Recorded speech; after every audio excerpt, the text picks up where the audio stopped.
Hello student, তোমরা যারা ক্যালকাটা ইউনিভার্সিটির আন্ডারে প্রথম সেমিস্টারের ছাত্রছাত্রী আছো, তোমাদের জন্য আজকের ভিডিওটা খুবই গুরুত্বপূর্ণ। আজকের ভিডিওটায় যে বিষয়টা নিয়ে আলোচনা করব, তোমাদের প্রথম সেমিস্টারের পরীক্ষার অ্যাডমিট কার্ড তোমরা কবে ডাউনলোড করতে পারবে, তার জন্য আজকে ইউনিভার্সিটির পক্ষ থেকে নোটিশ প্রকাশ করে জানিয়ে দেওয়া হয়েছে যে তোমাদের 3 তারিখ থেকে পরীক্ষা, তবে তোমরা অ্যাডমিট কার্ড কবে ডাউনলোড করতে পারবে সেই বিষয়টাই এই নোটিশে জানিয়ে দেওয়া হয়েছে। এই নোটিশটা নিয়েই আজকে আলোচনা করব। নোটিশটা দেখো প্রকাশিত হয়েছে কবে, 15 তারিখে, অর্থাৎ 15ই মার্চ, অর্থাৎ আজকেই নোটিশটা কিন্তু প্রকাশ করা হয়েছে ইউনিভার্সিটির পক্ষ থেকে ইউনিভার্সিটির ওয়েবসাইটে। আর শেষে তোমরা নোটিশটা কিভাবে ডাউনলোড করতে পারবে সেই বিষয়টা নিয়েও আলোচনা করব।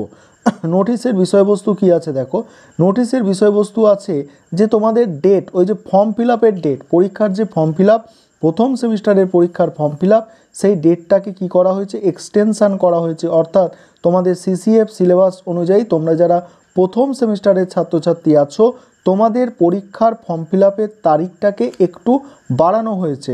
তার সঙ্গে সঙ্গে তোমাদের অ্যাডমিট কার্ড তোমরা কবে ডাউনলোড করতে পারবে সে বিষয়টাও তোমাদের এখানে জানিয়ে দেওয়া হয়েছে। দেখো, অনলাইন সাবমিশান, অর্থাৎ তোমরা ফর্ম ফিল আপ করতে পারবে 16 তারিখ থেকে 19 তারিখ পর্যন্ত। তোমরা 16 তারিখ থেকে 19 তারিখ পর্যন্ত ফর্ম ফিল আপ করতে পারবে। আবারও তোমাদের জন্য ডেট বাড়িয়ে দেওয়া হয়েছে। তোমরা 16 তারিখ অর্থাৎ কাল থেকে 19 তারিখ পর্যন্ত তোমাদের আবার ফর্ম ফিল আপ করার সুযোগ দেওয়া হয়েছে। এবং তোমাদের যে অ্যাডমিট কার্ড, দেখো গুরুত্বপূর্ণ বিষয় এটা, অ্যাডমিট কার্ড তোমরা ডাউনলোড করতে পারবে কবে, 28/3/2024, অর্থাৎ 28 তারিখ থেকে তোমরা তোমাদের অ্যাডমিট কার্ড ডাউনলোড করতে পারবে। দেখো লেখা আছে ডাউনলোডিং অ্যাডমিট কার্ড। এবারে তোমরা কিভাবে এই নোটিশটাকে ডাউনলোড করবে সেটা তোমরা দেখে নাও। তোমরা নোটিশটাকে কিভাবে ডাউনলোড করবে।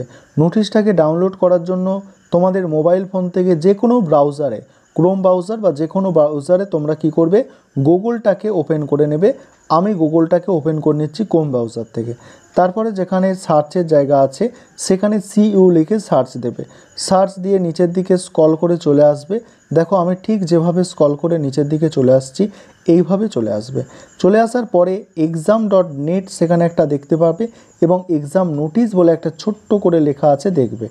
সেখানে তোমরা কি করবে, টাচ করবে। টাচ করলে তোমাদের সামনে নোটিশগুলো ওপেন হবে। দেখো এরকম একটা পেজ তোমাদের সামনে ওপেন হবে।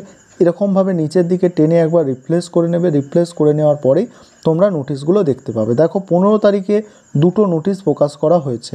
আমি এই নোটিশটা নিয়ে, সেকেন্ড নোটিশটা নিয়ে আলোচনা করলাম।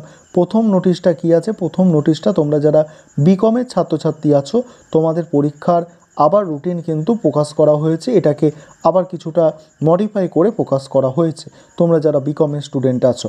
দেখো তোমরা, আমি যে নোটিশটা ডাউনলোড করলাম, এই যে সেকেন্ড নোটিশটা উপর থেকে 2 নম্বর নোটিশটা, এটাই দেখো তোমাদের সামনে নোটিশটা এইভাবে ডাউনলোড হয়ে চলে আসবে।